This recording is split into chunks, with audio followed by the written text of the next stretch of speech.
Hello, this is Trinae and you're watching Craft Talk, my weekly series where I craft while talking about motivation, personal development, and creativity. You can find out more about me and about the show at becomingfab.com. Today's Craft Talk will focus on prioritizing and project management. So last week I came across an expression that went, how do you eat an elephant? One bite at a time. Honestly, to me, this was like the strangest expression I've ever heard because one, I'm like, do people actually eat elephants? And two, it completely made sense. It talks about how to accomplish or how to finish a task, complete a task that seems so much bigger than yourself, so much bigger than what you're capable of. And it's something that we all experience. I know I have in my life completed a bunch of tasks that when I look back, I'm like, oh, wow, I did it. But during the process, I was like, how in the heck am I going to get this done? That expression was the inspiration for today's craft talk because I have a step set by Lawn Fawn that features critters of the jungle, and it has this cute little elephant in there, which I hope nobody would want to eat this cute little elephant, but for the purpose of today's craft talk, it went completely, so I had to use it. So today I will walk you through two things. The first thing is how to identify and how to place different tasks by their level of priority.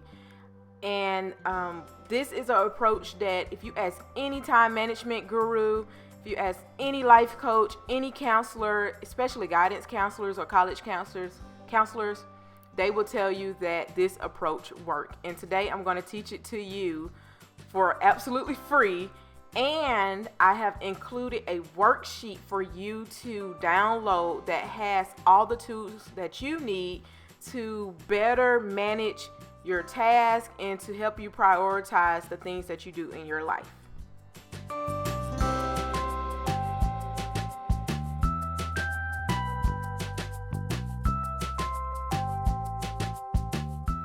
The late Stephen Covey developed a time management grid, and this grid is based on 4 quadrants, and it consists of 2 axes, an x-axis and a y-axis.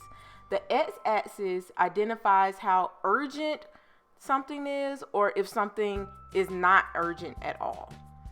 The y-axis identifies how important something is. So either it's important or it's not important. And these give you 4 quadrants for you to place your activities in.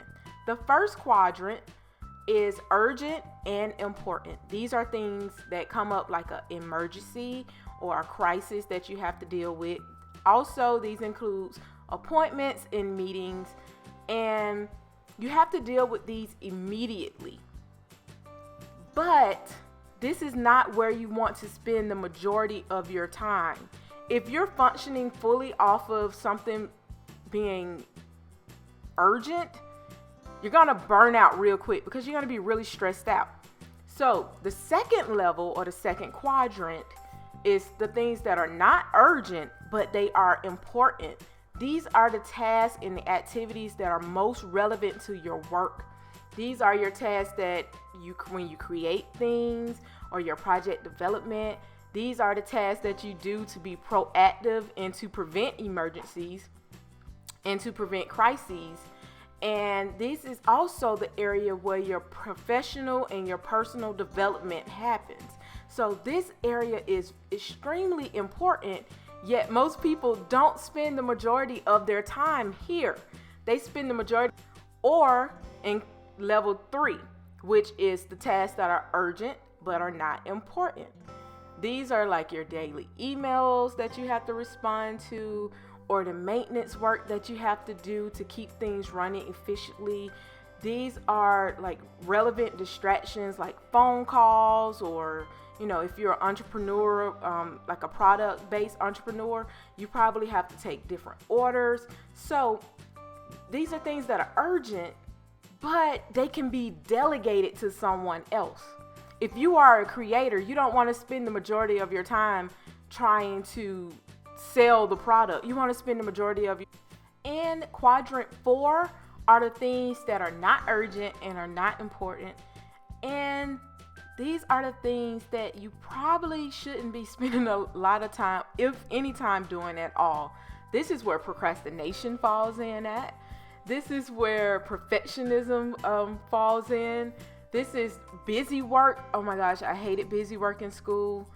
This is that category.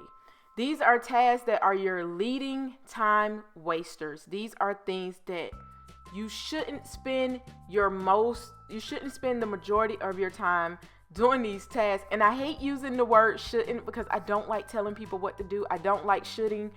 But when you spend a lot of your time in quadrant 4, you never get to do things that fulfill your drive and your desire. You never meet your goals in quadrant 4.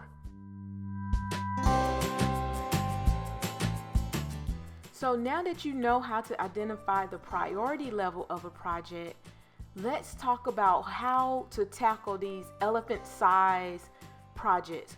First off, if it's a level 1 or level 2, get busy. If it's a level 1, do it immediately. If it's a level 2, go ahead, do it as soon as possible. If it's a level 3 project, delegate it to someone else if you can. If you're in a position to delegate. And if it's a level 4 project, it's something you don't need to do anyway. So now with your level 1 and 2 projects, you want to go ahead and develop a description of the project. You just want to develop, what does the completed project look like? This will prevent you from over analyzing the project, and it will help with perfectionist people to complete it. You also want to identify the supplies you need, and then you want to break down this huge project into manageable milestones and objectives. After that, write down any notes that you have associated with the project and develop an expense report to keep track of any money or anything that's going out, because sometimes projects can get very expensive and we can end up going over our budget. Now, this sounds really easy, right? I'm gonna go ahead and make it a little bit easier so you don't have to try to remember all of this stuff. If you go to becomingfab.com/E8, E as in elephant, 8, you will find a free printable project planner, try saying that 3 times fast, that contains all of the necessary components that I just told you about, and is free for 60 days. All you have to do is go to my website and download it. That's becomingfab.com/E8. And if you're like me and don't like printing things out, there is an editable version of this PDF on my site that you can use with Adobe Acrobat and make all your changes and save your changes right within the form. I mean, you guys, it is awesome. Plus, it's free. So download your form today by going to becomingfab.com/E8 and then send it to a friend. Share it with a friend. Don't withhold knowledge, because that's not cool. We don't do that. We share with our friends. So download your form and then share it with a friend, and then let me know what you think of the form after you use it for a while, because I really love it and I think you will too.